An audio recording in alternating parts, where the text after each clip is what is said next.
The first time I realized the HOA might actually get someone killed. An ambulance was screaming toward my house, and I was standing there watching its front wheels sink into mud that did not belong to them. Red lights bounced off my barn doors. A stretcher rattled inside the back. And a woman in a pink blazer was screaming about bylaws while a paramedic shouted that he could not move forward. That was the exact moment I understood this was no longer about rules or property values. This was about control gone feral. I live at the end of a long gravel driveway that cuts through a strip of land my family has owned for decades. It is not fancy. It is not gated. It is simply the only way in or out, and everyone around here knows it. When the housing development went up a few years back, they built right up to my property line like they were trying to breathe down my neck. New people arrived. Fresh fences. Fresh opinions. Fresh confidence. And soon after that, an HOA appeared, complete with clipboards, laminated badges, and a woman named Linda who spoke like every sentence was already a final warning. It started small. Notes on my mailbox about dust. Complaints about the sound of my truck. A letter suggesting I pave my driveway at my own expense so it would look more uniform with the neighborhood aesthetic. I ignored most of it because none of it applied to me. I am not part of their HOA. I never signed anything. My land predates their development by generations. That fact seemed to irritate Linda more than anything else. You could see it in her eyes when she stood at the edge of my driveway like it offended her personally. One afternoon she showed up with 2 board members and a folded map. She pointed at my driveway like it was a stain. She said the board had decided it was a shared access hazard. She said emergency vehicles would be confused. She said they were banning its use until further notice. I laughed because the idea was so absurd it sounded like a prank. She did not laugh back. She told me I had 30 days to comply or face consequences. I asked her to explain how a private driveway on private land could be banned by people who did not own it. She said the HOA lawyer was very confident. The next week, orange cones appeared at the entrance. Not placed gently. Jammed into the ground like little plastic thread. Then a sign. Unauthorized access prohibited. I pulled them out and tossed them in my truck. The following day, someone dumped a load of filled dirt across the driveway entrance. Not enough to block a tractor. Just enough to make a statement. I called the county. They told me it was a civil matter. I called my lawyer. He told me to document everything. Then my neighbor Carl collapsed. Carl is in his 70s and stubborn as a fence post.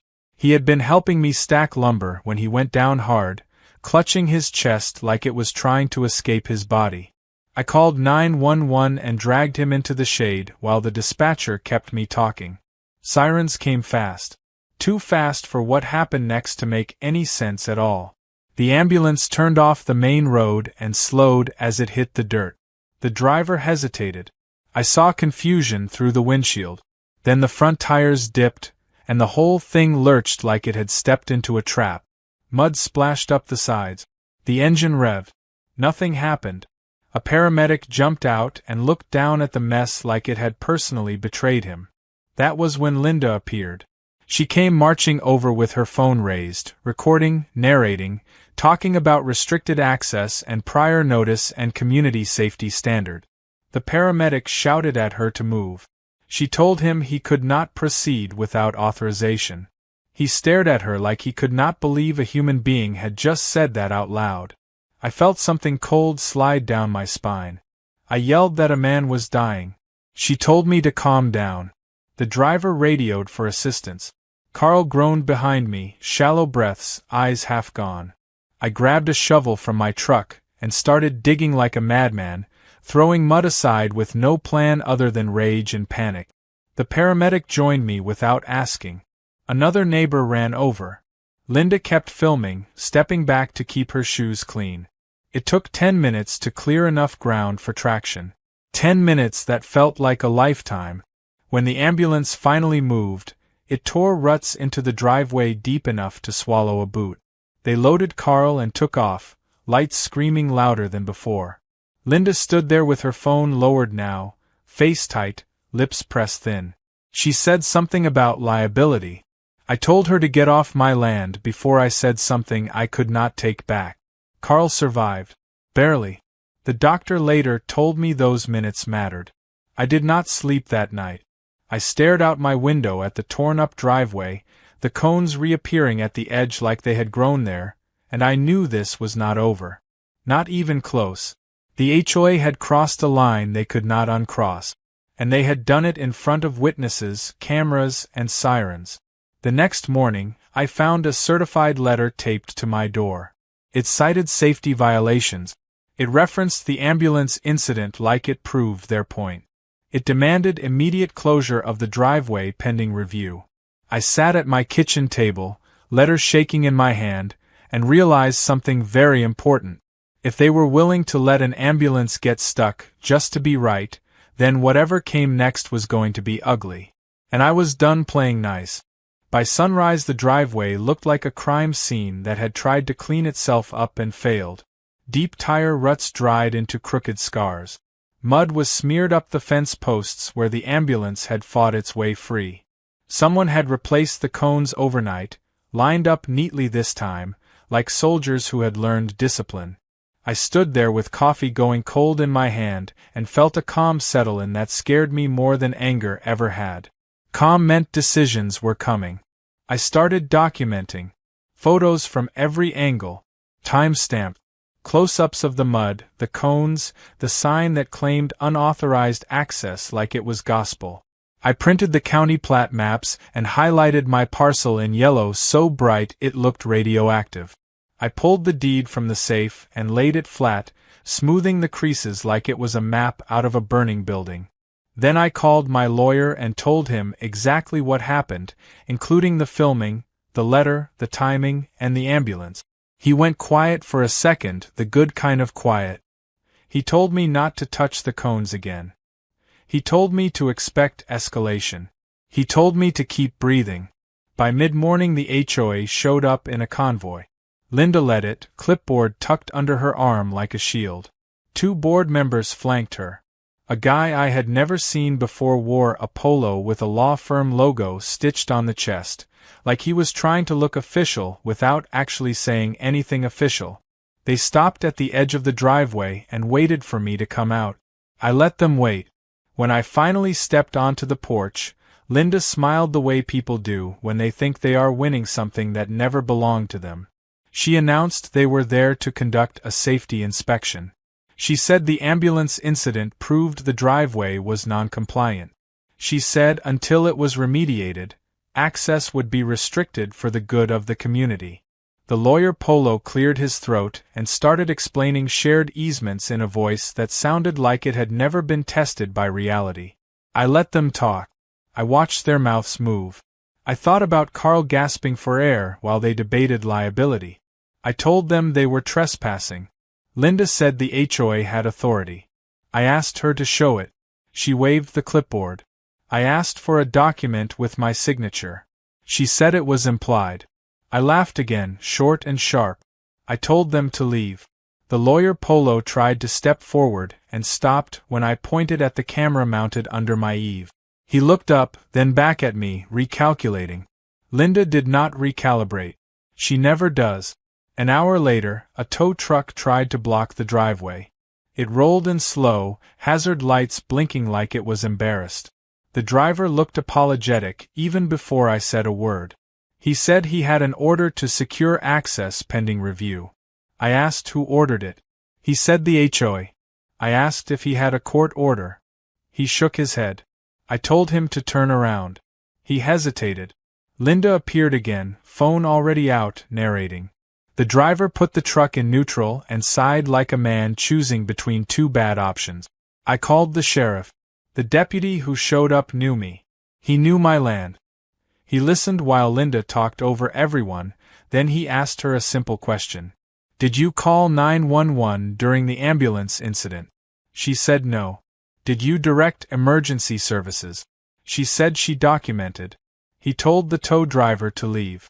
The truck left. Linda did not. She argued. The deputy warned her. She argued louder. He warned her again. She finally backed off, red-faced, promising this was not over. That afternoon my lawyer called back with a plan. Certified letters. Injunction filings. Emergency access statutes highlighted like a roadmap. He told me the ambulance changed everything. He told me to expect the HOA to double down. He told me to prepare for cameras, complaints, and performative outrage. He told me to stay clean. No yelling. No touching. Let them make the mistakes. They made them fast. By evening, posts went up along the driveway edge. Wooden stakes with yellow tape fluttering like flags. A new sign appeared, bigger than the last, with language that sounded legal but felt homemade. Neighbors from the development gathered like it was entertainment. Phones came out. Comments flew. Someone shouted about safety. Someone else shouted back about common sense. I stood in my yard and watched people argue about a driveway that had existed longer than most of them had been alive. Then an email hit my inbox. The HOA had fined me. Daily fines. Retroactive.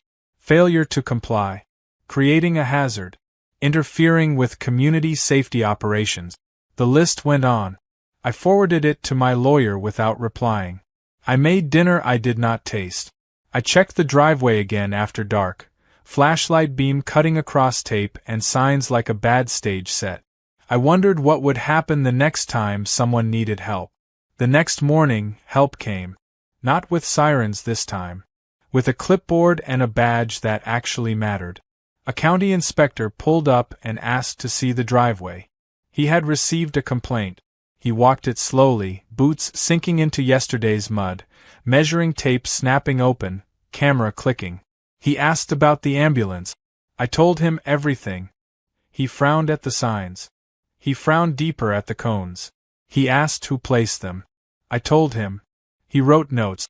Lots of notes. When he left, he shook my hand and told me something I had been waiting to hear. Emergency access cannot be obstructed. Not by anyone. Not by an HOA. Not by implication. He said there would be a report. He said people had short memories when they think rules protect them. He drove away, leaving dust and silence behind. By noon, Linda was back. This time she was not smiling. This time she brought a printed notice taped to a plywood board, hammered into the ground at the driveway entrance like a dare. She said the HOA meeting was that night. She said my presence was requested. She said it would be best if I cooperated. I looked at the board. I looked at the ruts. I thought about Carl. I told her I would be there. And for the first time since this started, she looked unsure. The HOA meeting was held in a multipurpose room that smelled like carpet cleaner and burned coffee, the kind of place where tempers rise faster because the air feels borrowed.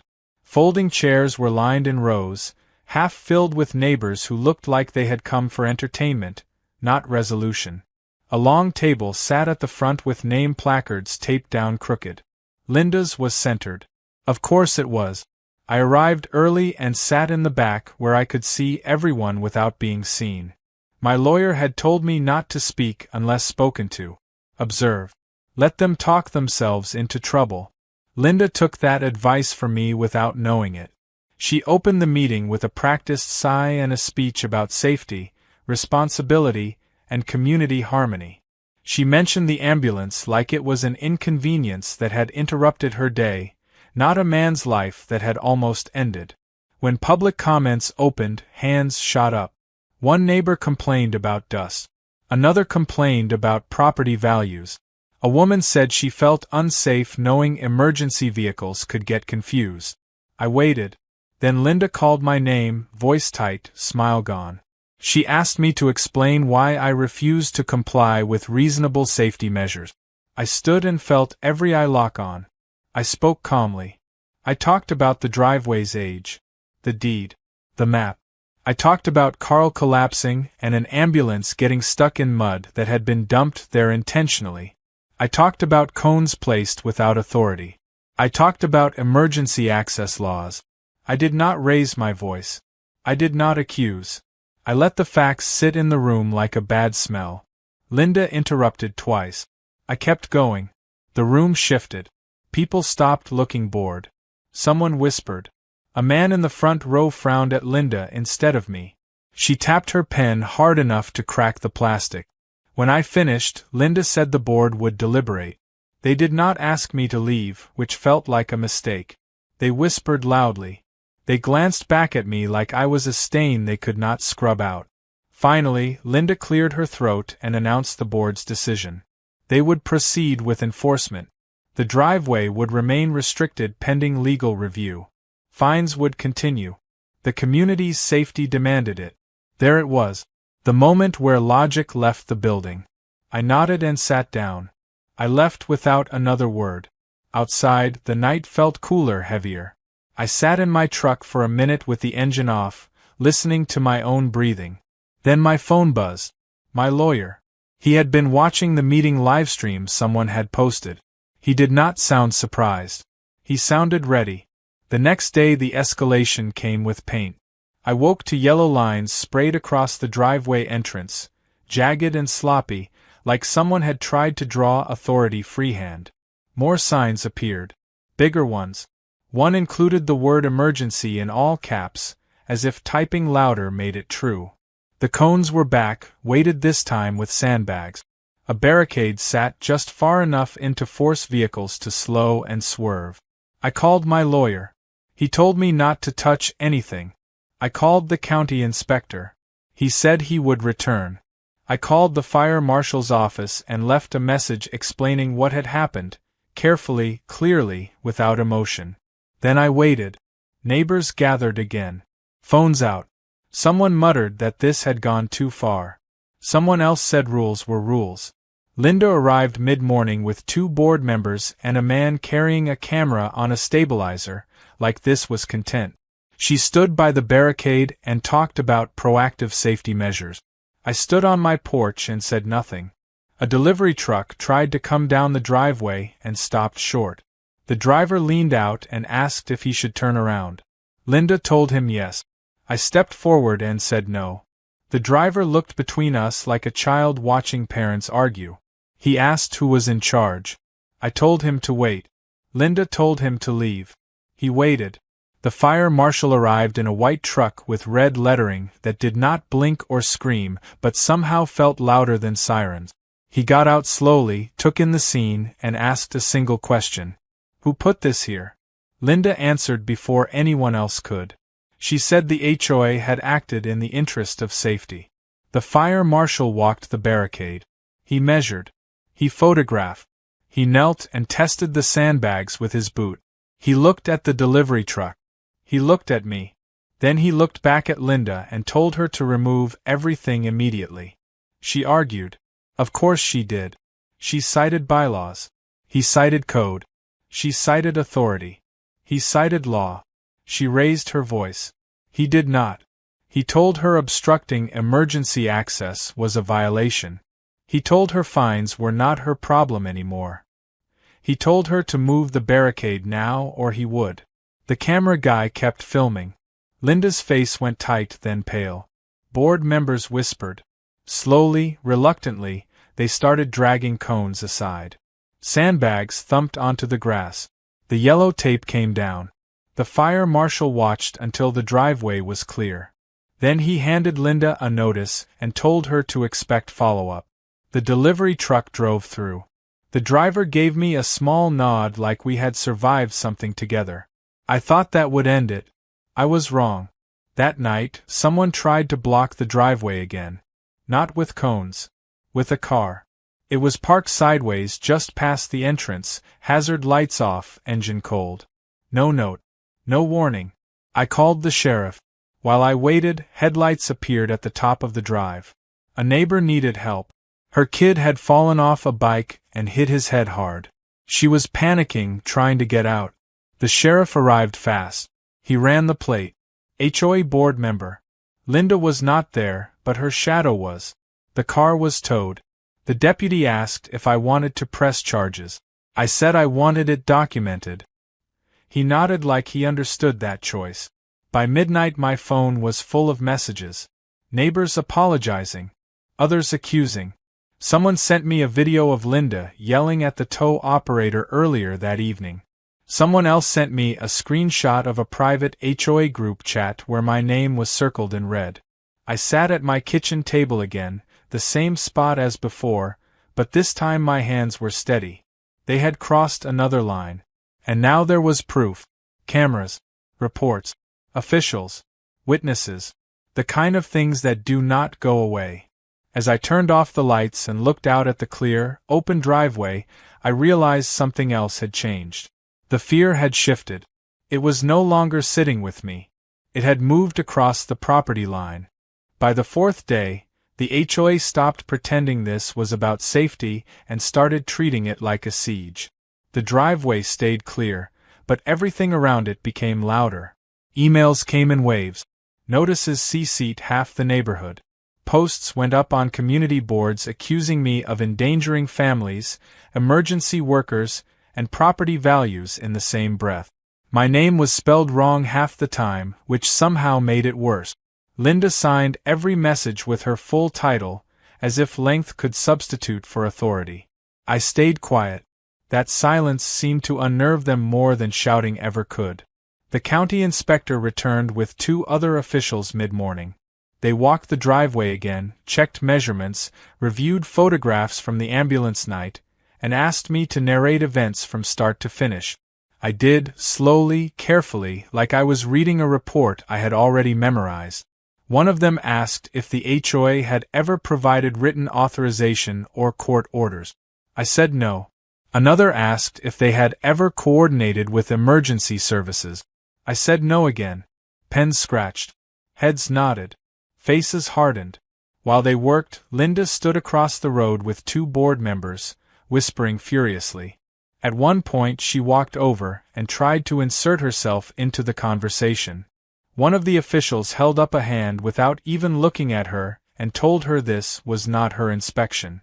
She froze mid-sentence, visibly offended, then backed away like someone who had just touched a hot stove.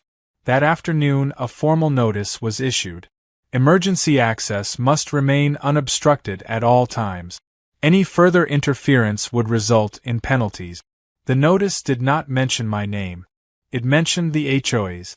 I taped a copy inside my kitchen cabinet like a quiet trophy. That should have ended it. It did not. 2 nights later, my motion lights snapped on at 2:17 a.m. I watched from my bedroom window as shadows moved near the driveway entrance. Not cones this time. Not signs. 2 figures crouched low, working fast. One held a flashlight. The other dragged something heavy that scraped against gravel with a sound that made my jaw clench. I grabbed my phone and started recording. They dropped what looked like landscaping timbers across the drive, staggered just enough to force any vehicle to slow or stop. One of them slipped, swore quietly, then laughed. The sound carried in the night. Familiar. Too familiar. The flashlight swung up and caught my fence, my gate, my camera. It froze there for half a second, then snapped off. I stepped outside and spoke loudly into the dark. I said their names. Silence. Then hurried footstep. An engine started. A car sped away without lights. I filmed the plates as best I could, heart pounding, breath steady. When the tail lights disappeared, I walked down and moved the timbers myself, muscles burning with controlled fury. I did not call the sheriff. Not yet. The next morning, I sent the video to my lawyer. He watched it twice. He did not smile. He told me to send it to the county. He told me to send it to the fire marshal. He told me to back it up in 3 places. Then he said something that made my stomach drop and my resolve harden at the same time. He said they were panicking. By noon, Linda called me directly for the first time. Her voice was tight, brittle. She said there had been misunderstandings. She said some members may have acted independently. She said the board wanted to resolve this amicably. I asked her if she wanted to start by apologizing for blocking an ambulance. She paused too long. I told her all communication should go through my lawyer and hung up. The HOA meeting announcement went out that evening. Emergency session. Mandatory attendance. Agenda listed driveway resolution as the first item. I did not respond. Instead, I received a visit. A man in a suit showed up just before sunset. Not the polo lawyer from before. This one carried a leather briefcase and introduced himself as representing the HOA. He asked if we could talk. I said we could talk outside. He tried to sound reasonable. He said litigation was expensive. He said misunderstandings happen. He said the board was willing to negotiate access terms. I told him there was nothing to negotiate. The driveway existed. Emergency access was non-negotiable. The law was clear. He adjusted his tie and said the HOA was prepared to escalate. I told him they already had. I told him to leave. That night, another ambulance came down my driveway. This time it did not get stuck. A woman from the development had gone into labor early. Her husband panicked and drove straight to my place because the main road entrance was blocked for resurfacing. I waved them through without thinking. The ambulance followed, tires crunching confidently over solid ground. Paramedics worked fast. The woman cried. The husband thanked me with shaking hands. Linda watched from across the road. She did not speak. She did not film. She just stood there as the ambulance passed cleanly through, lights flashing, proof rolling right in front of her that the driveway worked exactly as it always had. Neighbors watched too. Some with relief. Some with shame. Some with dawning understanding. The next morning, screenshots circulated. HOA emails leaked. Messages where Linda talked about forcing compliance. About making an example. About waiting me out. The tone was not good. Not reasonable. Not safe. People started asking questions in public threads Linda could not delete fast enough. By the end of the week, the county scheduled a formal hearing. I sat on my porch that evening, watching the sun sink behind the trees lining the driveway. It looked the same as it always had. Quiet. Open. Honest. I thought about how hard they had tried to turn it into a weapon, and how badly it had backfired. The hearing was coming. And this time, they would not control the room. The hearing was scheduled for a Tuesday morning, which felt deliberate, like someone wanted to force people to take time off work if they cared enough to show up. I arrived early again, this time with my lawyer beside me and a thick folder that felt heavier than paper should. The room was larger than the HOA meeting hall and brighter, with long tables arranged in a way that suggested order rather than authority. County officials sat at the front. A fire marshal. A planning commissioner. A clerk typing steadily, already bored in the way professionals get when they know a long day is ahead. Linda arrived late. She swept in with 2 board members and the suited lawyer, heels clicking sharp against the floor like punctuation marks. She did not look at me. She did not need to. I could feel her attention like pressure. When everyone was seated, the chair opened the hearing and explained the purpose in neutral tones. Emergency access obstruction. Unauthorized enforcement actions. Potential violations. The words sounded almost too calm for what they represented. The county presented first. Photos appeared on a screen. The mud. The cones. The barricades. Time stamps aligned with emergency calls. The ambulance report was read aloud, carefully, clinically, but the words stuck anyway. Delayed access. Impeded response. Patient critical. Linda shifted in her chair. One of the board members stared straight ahead like he was trying to disappear through the wall. Then the fire marshal spoke. He described what he had found, what code required, and what had been ignored. He did not editorialize. He did not raise his voice. That somehow made it worse. He finished by stating plainly that any further obstruction could result in severe penalties. The room was very quiet. Then it was the HOA's turn. Their lawyers stood and talked for a long time without saying much. He spoke about intent, about misunderstandings, about community concerns. He tried to frame the actions as overzealous but well-meaning. When he mentioned the driveway being confusing for emergency vehicles, the fire marshal looked down at his notes and wrote something new. Linda was called to speak. She stood slowly, smoothing her blazer, and launched into a speech that sounded practiced and brittle. She talked about safety, about fear, about responsibility. She talked about me like I was an obstacle rather than a person. When she described the ambulance incident, she used the word unfortunate. I felt my jaw tighten. My lawyer placed a hand lightly on my arm, grounding me. Then I was called. I stood and told the truth. I told it in order. I told it without embellishment. I talked about Carl. About the mud. About the cones reappearing.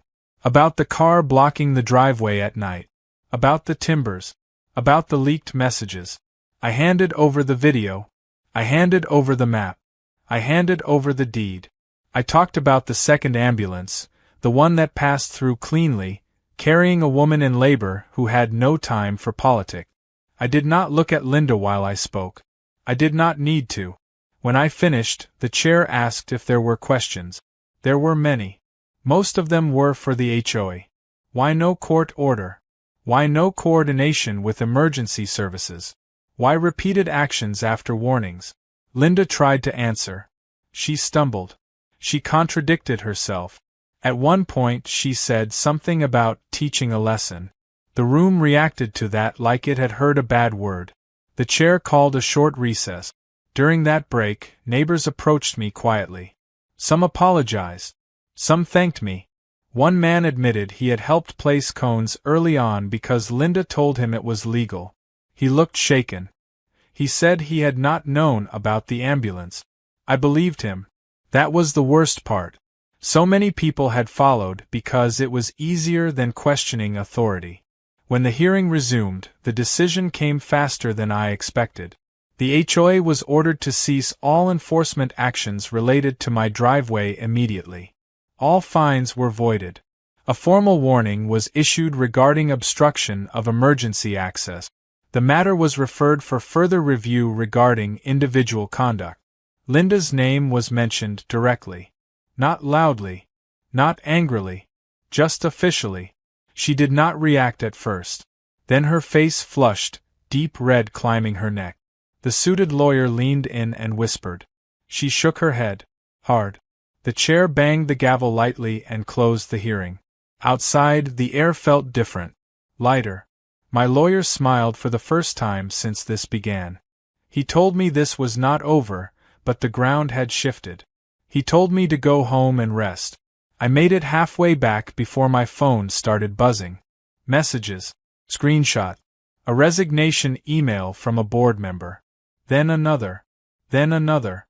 Someone forwarded me a community post announcing an emergency HOA election. Linda's name was missing from the signature. Then a final message came through, sent to the entire neighborhood by accident instead of the board's private list. It was from Linda. She accused the county of overreach. She accused neighbors of betrayal. She accused me of manipulation. She ended by saying she would not be silenced and that this was far from over. I pulled into my driveway and sat there, engine idling, looking at the open path ahead. The same path that had caused all of this. The same path that now felt like a line drawn clean and clear. I turned off the engine, stepped out, and noticed something new. Someone had removed the last sign. No cones. No tape. No warnings. Just gravel, sunlight, and quiet. For the first time since the ambulance night, I let myself breathe. And somewhere deep down, I knew this calm was temporary. Because people like Linda do not accept consequences easily. They look for other ways to feel powerful. She had lost the board. But she had not yet accepted the loss. The calm lasted exactly 3 days. On the 4th morning I woke to the sound of engines that did not belong on a quiet stretch of gravel. Not sirens. Not construction. Just idling vehicles, too many of them, clustered where they had no reason to be. I stepped onto the porch and saw a line of cars parked along the public road near my driveway, doors opening. People gathering like this was a tailgate instead of a confrontation. At the center of it all stood Linda. She was not wearing her blazer this time. She wore jeans, sneakers, and a sweatshirt with the HOA logo stretched across the chest like a badge reclaimed. She looked smaller without the formal costume, but somehow more dangerous.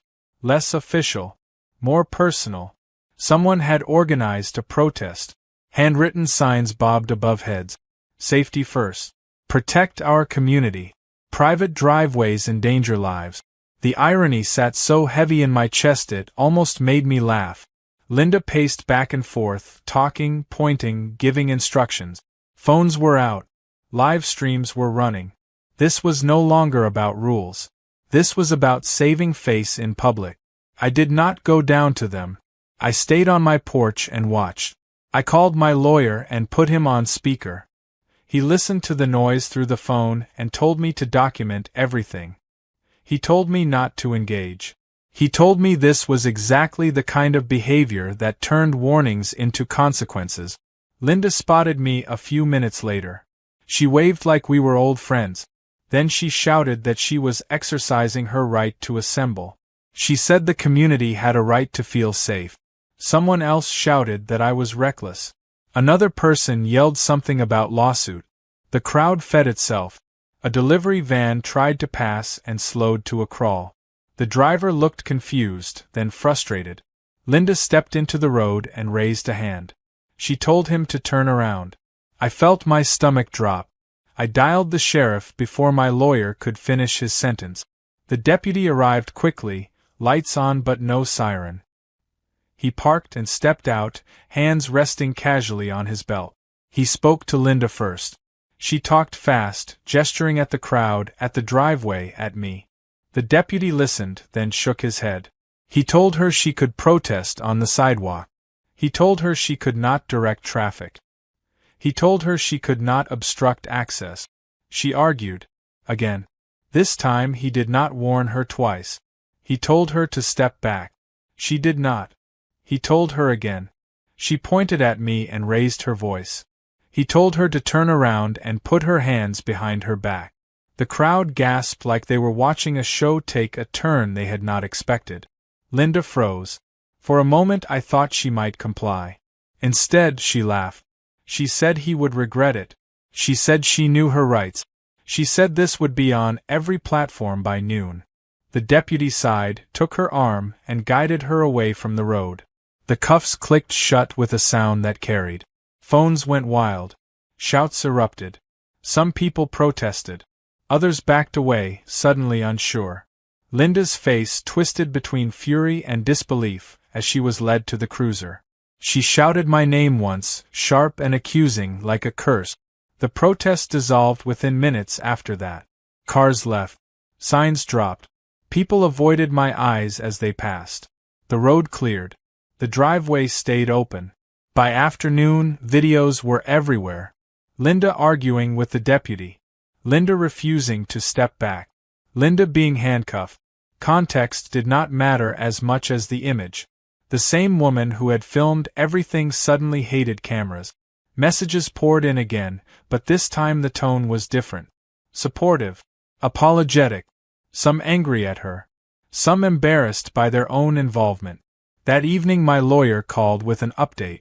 Linda had been cited for obstruction and failure to comply with a lawful order. The county had reopened its review. The HOA's insurance provider had contacted the board. Words like liability and exposure were being used with increasing frequency. He told me to expect one last move from her. Desperate people rarely stop quietly. He was right. Just after midnight, the power went out. Not the whole area. Just my place. The house went dark. The hum of appliances died. Motion lights stayed off. My phone buzzed with a notification from the security system switching to battery. I grabbed a flashlight and stepped outside. The night felt thick. Too still. At the transformer near the road, a shape moved. I did not approach. I zoomed in with my phone camera.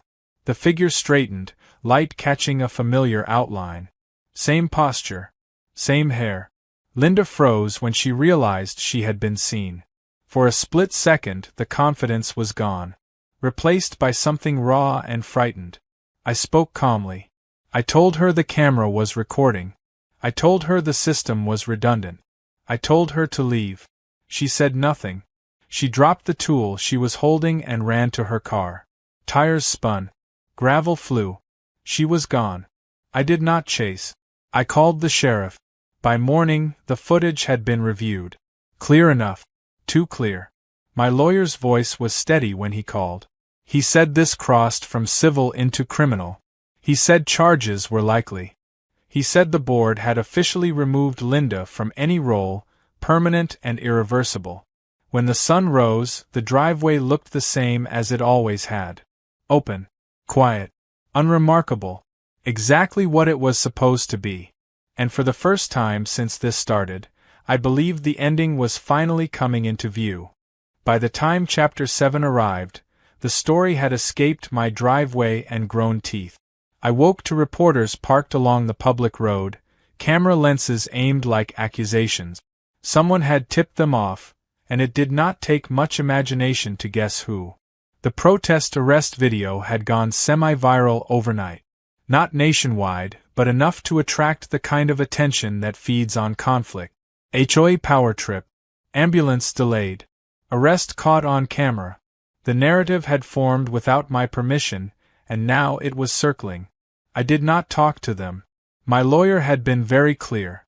No statements, no interviews, no clarifications. Let the record speak. And the record was thick now. Too thick to spin. Linda, meanwhile, had vanished. Her house sat dark during the day. Curtains drawn. Car gone. Neighbors whispered. Some said she was advised to stay quiet. Others said she was planning something big. One rumor claimed she was suing everyone involved, including the county, the fire marshal, and me. Another said she was being investigated for misuse of HOA funds. That one turned out to be true.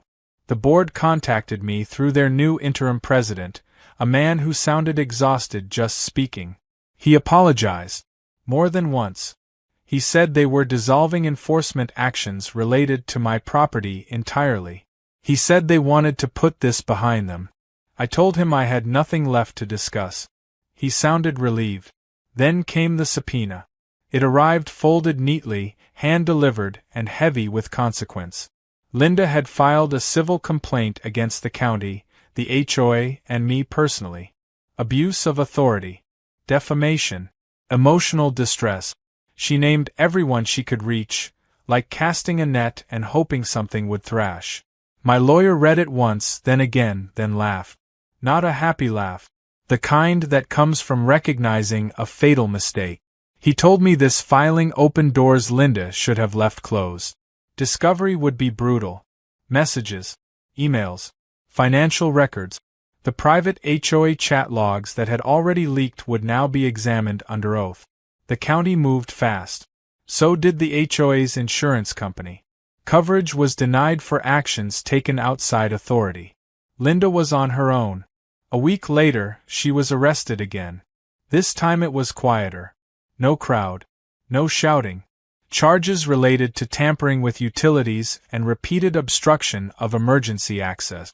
The footage from the transformer had sealed it. Intent was clear. Pattern was established. The prosecutor did not play games. I found out from a notification on my phone, not from the news. That same day Carl came by. He walked slower than before, but he walked. He leaned on a cane and smiled like a man who knew exactly how close he had come to not being here. He thanked me again, and this time I let it land. We sat on the porch and watched the driveway like it was a river returning to its natural course. He said something that stuck with me. He said people like Linda do not want rules. They want permission to hurt people politely. The civil case collapsed within weeks. Motions dismissed. Claims thrown out. Linda's lawyer withdrew. The HOA settled with the county under terms that included mandatory emergency access training, oversight, and a complete restructuring of leadership. Fines were issued. Public apologies were posted. Screenshots were saved forever. Linda pled out. No dramatic trial. No speech. Just a quiet agreement that included probation, restitution, and a permanent order barring her from holding any HOA position ever again. The irony was sharp enough to taste. The reporters left. The road returned to normal traffic. The driveway became just a driveway again. Grass grew back along the edges where cones had once stood. Tire ruts softened and disappeared. Even the mud stains faded. One evening, weeks later, an ambulance drove past my place without stopping, lights on, siren echoing briefly through the trees. It did not need my driveway that time. Still, I stood and watched it go, heart steady. I thought about how small this all started. A note. A complaint. A woman who thought authority was something you could grab and squeeze until people complied. She had tried to ban a driveway. Instead, she banned herself from power forever. And the end was close now. Not loud. Not explosive. Just inevitable. The last change came quietly, the way real endings usually do. One morning I stepped outside and realized I had gone an entire week without checking the driveway first. No scanning for cones. No listening for engines that did not belong. No instinctive tightening in my chest when headlights slowed near the entrance.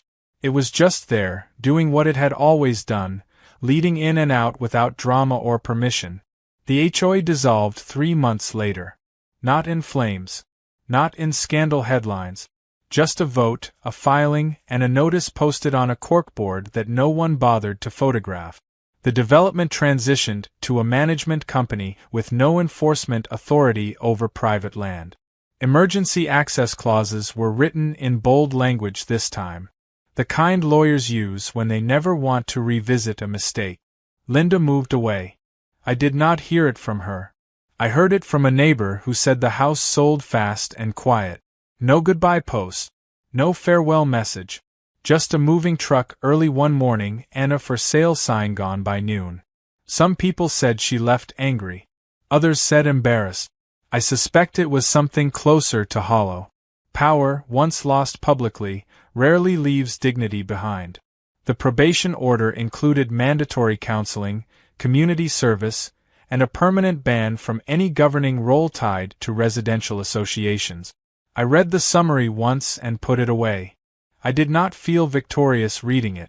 Just finished. Carl recovered fully by the end of summer. He stopped by one afternoon without the cane, carrying a sack of peaches from his tree. He stood in the driveway for a long moment before handing them to me, like he was standing on something sacred. He said he still thought about that night sometimes, about how close it had been. He said he was glad I did not back down. I told him I had not known how not to. The driveway healed. Gravel resettled. Grass crept back along the edges. Tire marks faded into memory.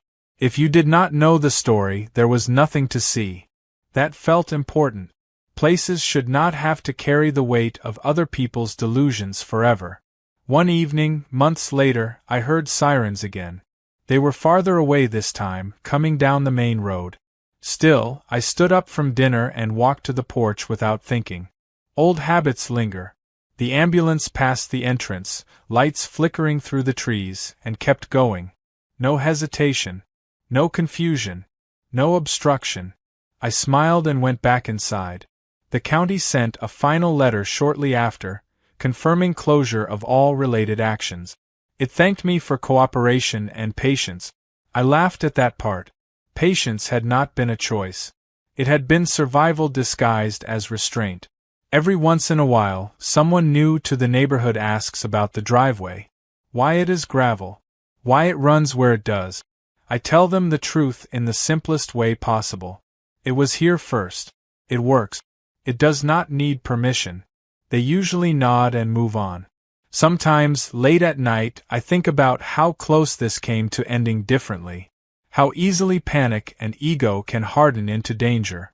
How authority, when worn like a costume instead of earned through responsibility, becomes reckless fast. I think about the ambulance stuck in mud and a woman arguing bylaws while a man fought for breath. That image never fully leaves. But it does not own me anymore. The story people remember is simpler. HOA overreached. Karma arrived. Justice restored. They like clean arcs. I understand that. What they do not see is the quieter lesson underneath it all. Rules without humanity are just weapons with nicer packaging. My driveway was never the problem. It was just the place where someone's need for control finally ran out of road. And in the end, the thing that changed everything was not anger or shouting or even law. It was an open path that refused to be closed again.